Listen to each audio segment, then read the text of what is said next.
If you own chickens, you'll occasionally want to add some new birds to your flock. Whether you're adding chicks from a supplier or older birds from a friend or neighbor, you'll want to take precautions to protect the new birds from becoming henpecked and your existing flocks from any outside parasites or disease. New chickens should be quarantined away from your existing flock for several weeks. The new chickens should have a pen and housing completely separate from the old flock. Once you've determined the new birds are disease-free, you can work to integrate the two flocks.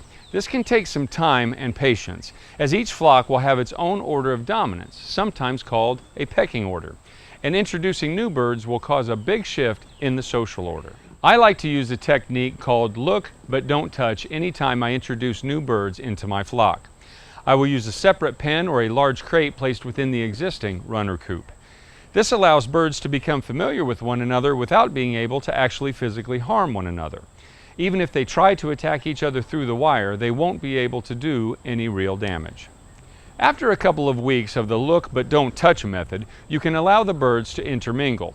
Just be sure there are places like tall weeds or other out-of-sight areas where picked-on birds can run and hide if needed.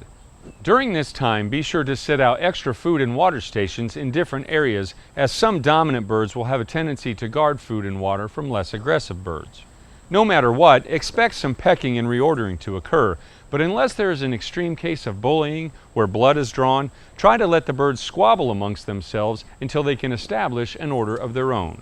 Introducing new chickens into your flock can be a lot of work, but the rewards of a larger and more productive flock can make it all worth the time.